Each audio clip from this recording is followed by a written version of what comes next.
Hey guys, it's Andrew Upshaw. Just wrapped up the Costa FLW Series Championship on Lake Cumberland, and I was able to get the hardware this week. You know, this is my second win of the year, and I'm gonna go ahead and tell you, I was just shocked I won one, much less two. Just a blessing. I can't really come to terms with actually winning two. If this is what Brian Thrift feels like, then I want to feel like this all the time. He's definitely a big inspiration. You know, he's come and won so many tournaments, especially in the same year. And to be able to do that is pretty remarkable. You know, this lake really set up so similar to how Cherokee set up. You know, and not necessarily because the fish were spawning at Cherokee. Here they're not spawning, obviously. They're kind of going that fall-winter transition. And there was a couple of factors this week that kind of led me down the path to actually win this tournament. You know, obviously I got a little lucky. I was on the phone with my wife the first day of practice, and I started flipping a bank just so I could talk to my son on the way to school.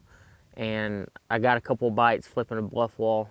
And from there, I just kind of put the pattern together and made it work. But the kind of the science behind it, you know, there's actually a little bit behind it that actually made me really confident in my decision. The first thing that I noticed was in the evenings, I'd run down the lake, and the bait fish were all out in the middle of the lake. I rarely, I mean, don't get me wrong, there was some bait in the backs of pockets and stuff, but there was like a mass amount of bait on the main lake. And so in my mind, I was like, you know, if there's this much bait on the main lake, these fish are still on the main lake. And so that made me feel really good about staying out there, because I knew, you know, the cool thing about Cumberland is it's stocked full of smallmouth bass. And the thing is, if you're not getting bites, you're not doing the right thing. And so I went out there looking for bites, and smallmouth bites, not spots or largemouth, because the thing is spots and largemouth get targeted all the time, because in Kentucky, the smallmouth on Cumberland have to be 18 inches long. Well, in our tournament, we got an exemption, and they could be 15 inches long. And so I was lucky enough and fortunate enough that that's exactly what I went after, was those 15 to 18 inch smallmouth, the ones that rarely get targeted or weighed in tournaments here. And that was part of my game plan. But fast forward to practice. And practice, I used two baits to kind of cover water. And honestly, when I first started, I was just flipping a jig. But I also threw in a Ned rig. And, you know, the Ned rig is near and dear to my heart. Throughout practice, I threw a Ned rig around. It was really easy to find fish with it. I mean, it's just a great way to catch them. I was actually using a new plastic from Strike King, and it is called the Ned Ocho. And it's a bait that I really wanted to see made. I talked to Crispin Pally about it quite a bit, and it's a phenomenal bait. It catches the fire out of them. I was just throwing straight green pumpkin. You know, like pretty much anywhere in the country, you can catch a fish on straight green pumpkin. I don't care where you go. I was actually using just a football-style Ned head with a weed guard. I'm a firm believer in weed guards. I think it's extremely important.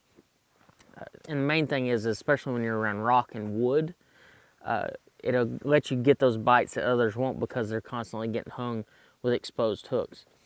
But I paired that up with a medium action Team Lews Custom rod, or Custom Pro rod, with a 10-pound Seagar smackdown braid, and a 6-pound leader, a Tatsu leader.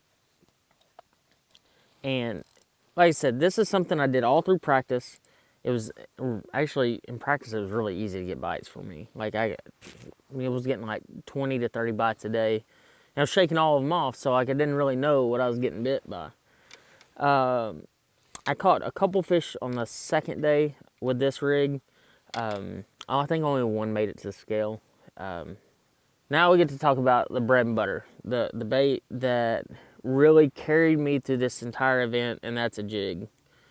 And namely the Strike King Bitsy Bug flip jig, okay? It's a flipping jig. It's a small, compact jig. This was actually probably one of the first compact, big hook flipping jigs out there. And the thing is it's really, really good. I mean, the Bitsy Bug jig's been around forever. and it's caught fish from coast to coast, and people love this jig. I was flipping a 3/8 and a half-ounce jig, green pumpkin, with a green pumpkin baby rage crawl. By about the end of the second day, I had to switch up my half-ounce version and go to another jig, just because I broke off all the ones that I had of the half-ounce, but I was still flipping the 3/8 quite a bit. And the 3/8 was more when those fish were kind of set up a little bit shallower. So what I'd do is I'd go down that bluff and I'd find those little transitions and I'd flip it right up on the rocks. And in my mind, I envisioned those fish were sitting there facing those rocks and putting their nose up to the bank. And as soon as that jig feathered down that bluff, that's when they would eat it. And a lot of times on the 3/8 ounce, they'd actually eat it on the initial drop. So I'd flip it out there and like my line just start swimming off. The half-ounce, though, is where when I actually had to fish it deeper, I'd fish it down the bluff, and that's when they would eat it. But I was fishing that on 15-pound fluorocarbon. You know, this is Invisex, Seaguar Invisex, and the important thing about flipping, you know, the water's super clear here at Lake Cumberland, but you don't really have to go super light. Now, don't get me wrong, I did it with a Ned rig, but that's just a confidence thing. It's something that I've just always done. But I went to 15-pound line. These rocks are jagged. I still broke off a fish on the final day, and it was a pretty good one. But, I mean, the thing is, when you set the hook in these fish and they run into the rocks, there's nothing you can do. They're going to break you off sometimes. But I was actually using a Lews Custom Speed Stick, a Finesse jig rod with a Hypermag 7.5-to-1 Hypermag reel. And this is a rod that I've had for quite a while. This is a rod they made for quite a while. It is the best Finesse jig rod out there. And I know it's kind of cliche. I was using a Finesse jig rod throwing a Finesse jig. Well, let me tell you right now, this rod is super sensitive. It has the perfect amount of tip to it to where it loads up on them. They can't feel it, and you set the hook and catch them. It's a lot of backbone throughout the rod. Overall, really good rod. I weighed in a lot of fish on this thing. I'd say, so it was 15 fish total. I weighed in one on a buzzbait, one on a Ned rig, and 13 on this Bitsy Bug Finesse flipping jig. Overall, this experience at the Costa Series Championship was phenomenal. I fished quite a few of these now, and let me tell you one thing. When you combine the best fishermen from every region and bring them into one location, it's like fireworks going off. These guys are great fishermen. You know, Brian Thrift was here, Todd Castledine, Bradley Hallman, you know, Dakota Eber, a bunch of tour level guys were here, along with other guys that just straight up catch them on their home lakes. And, you know, it's an honor to win this event, and I still can't believe I won it. And, you know, it was a funny thing, my wife told me after day one, because I called her during practice. I was like, hey, I'm probably going to win this thing. And I was like, you need to probably make some plans to come up here. And she's like, oh, God, here we go.